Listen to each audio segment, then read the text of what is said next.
Tiene uso de la palabra el diputado Eduardo Santín.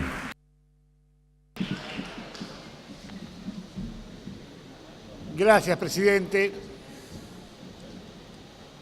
Sin duda, una noche como esta es una noche importante, porque cuando estamos discutiendo cómo vamos a resolver el trabajo no registrado, la realidad, el Congreso está pensando en los más débiles. El Congreso está pensando en los que menos tienen y está pensando que tiene que ser específicamente el Estado el que tiene que venir a resolver este conflicto.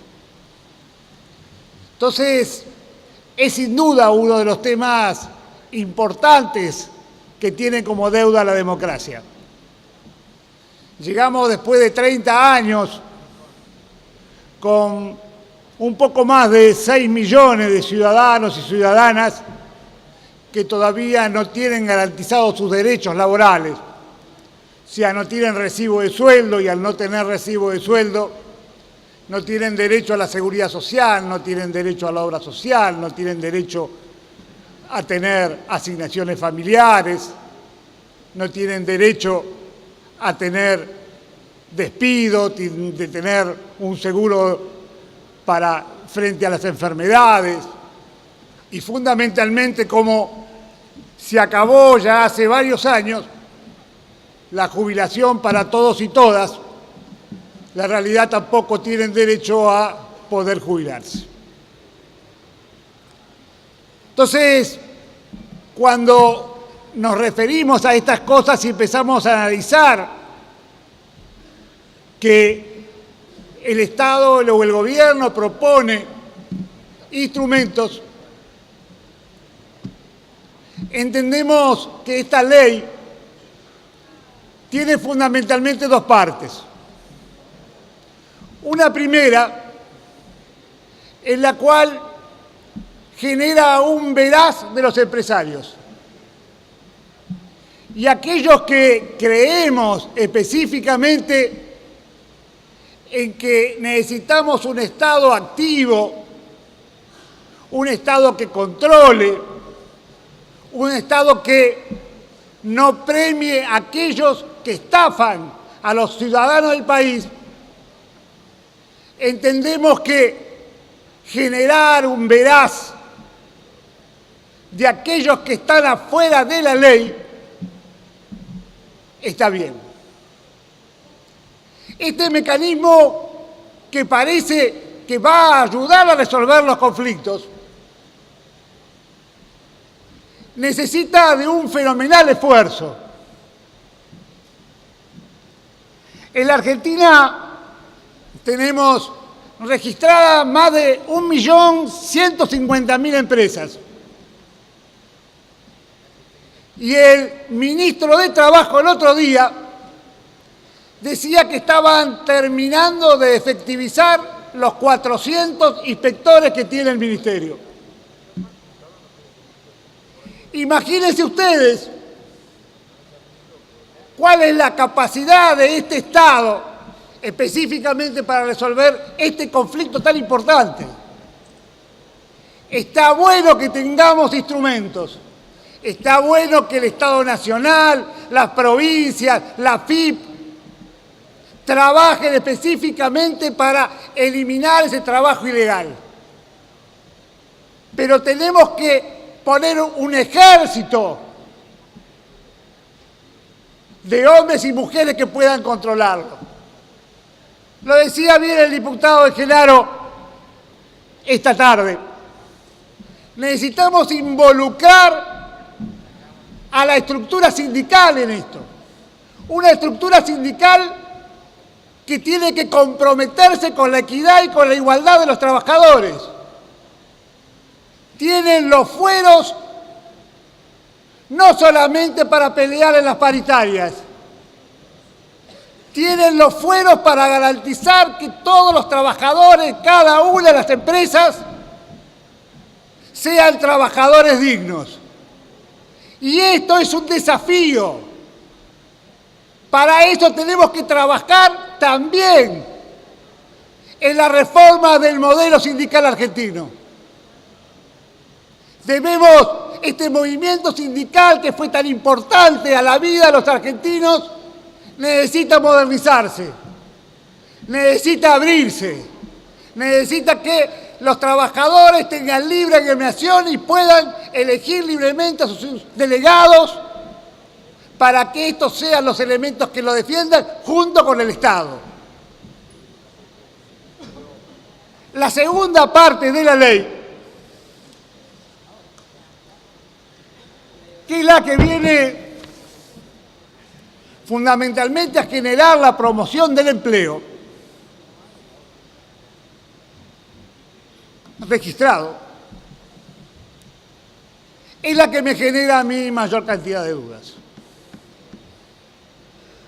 Porque este es un tema que tenemos obligación de trabajar y resolver, pero me parece que la forma en que lo encara este proyecto nos lleva a un camino que no resuelve.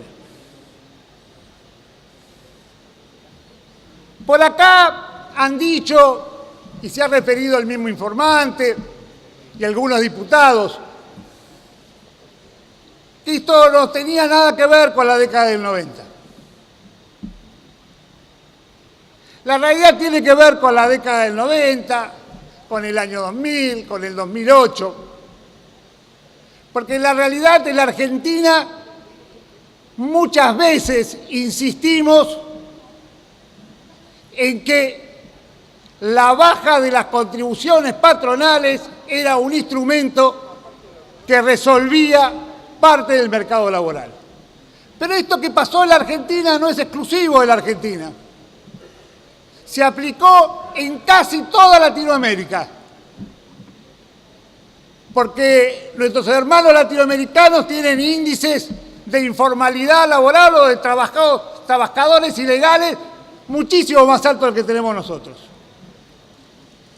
Y fue el Banco Mundial, el Fondo Monetario, el que ha insistido específicamente con esas políticas. Ahora las está aplicando en los países endeudados de Europa. España, Grecia, Italia, le está proponiendo meter mano a los sistemas de seguridad social para generar específicamente mayor cantidad de trabajo formal.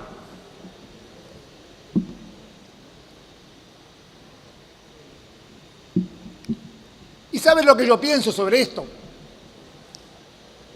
Porque supongo que ustedes también deben coincidir conmigo que cuando hablamos de las contribuciones patronales, lo que estamos hablando es de un salario diferido.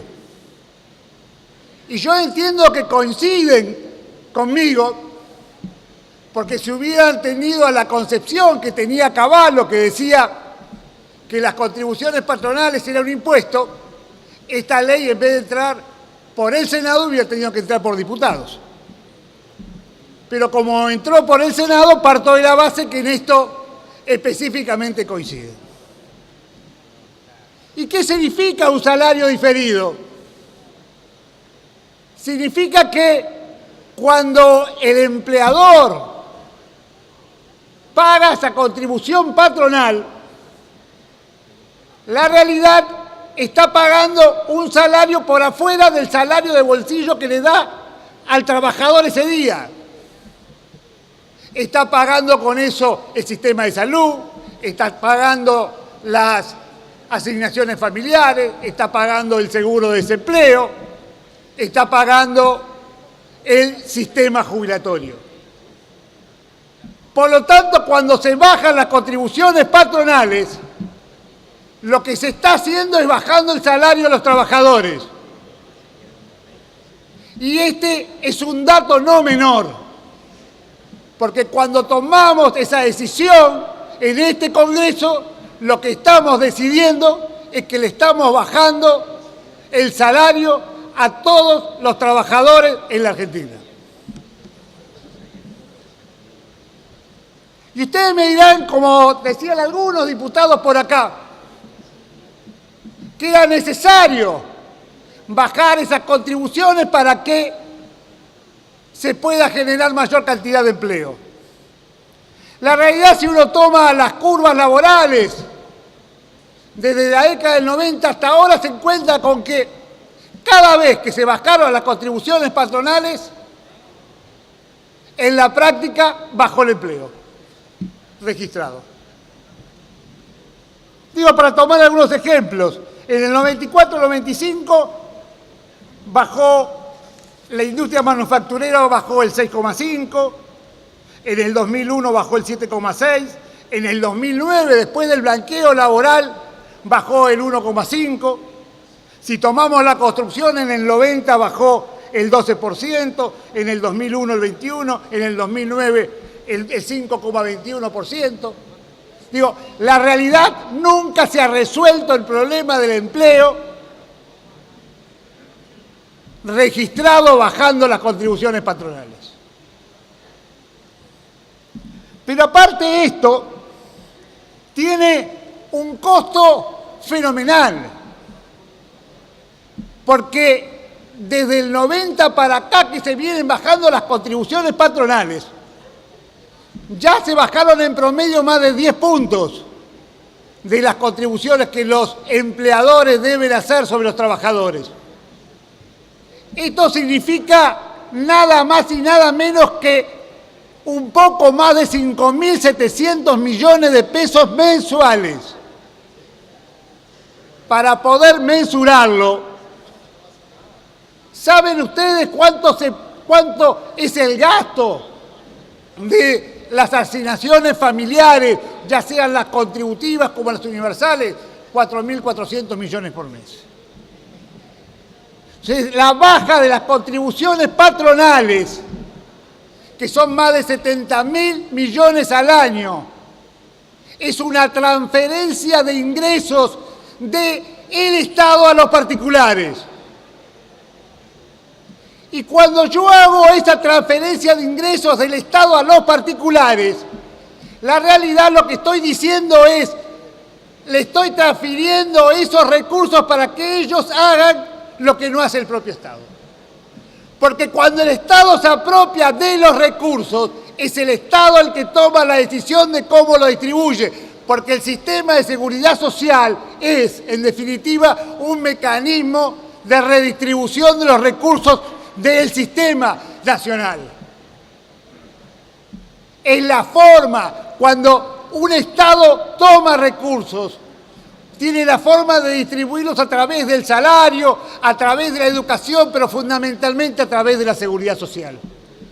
Y cuando yo esos recursos que son de la seguridad social se los doy a los empresarios, la realidad, los empresarios toman empleados en la medida que eso les sirva para poder generar su circuito económico. Ustedes fíjense, entre el 2003 y el 2008, como decía bien Lustó, se crecieron a tasas del 10, del 9, del 8% el trabajo registrado. Y sin embargo no hubo ninguna baja de las contribuciones patronales. Y no hubo baja de las contribuciones patronales, pero sí lo que pasaba era que había crecimiento en la Argentina. Y ese crecimiento hacía que el empresario tomara empleados porque lo necesitaba para poder satisfacer las necesidades del mercado que tenía. Es mentira que si yo le bajo las contribuciones, ese empresario va a blanquear a alguien o a tomar a alguien. Si yo fabrico tornillos y no los puedo vender, le puedo permitir que tengan esclavos. Sin embargo, esos esclavos, es decir, les tengo que dar de comer y no me resuelven el conflicto de mi empresa. Pero aparte esta ley, como decía recién la diputada Camaño, también tiene un hecho muy importante que tiene que ver con los recursos del sistema previsional. Porque el hecho es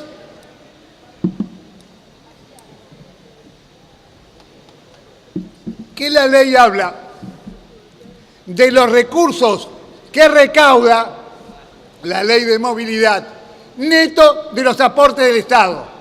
Por lo tanto, no sirve que el Estado compense esos recursos, porque es neto de los recursos del Estado.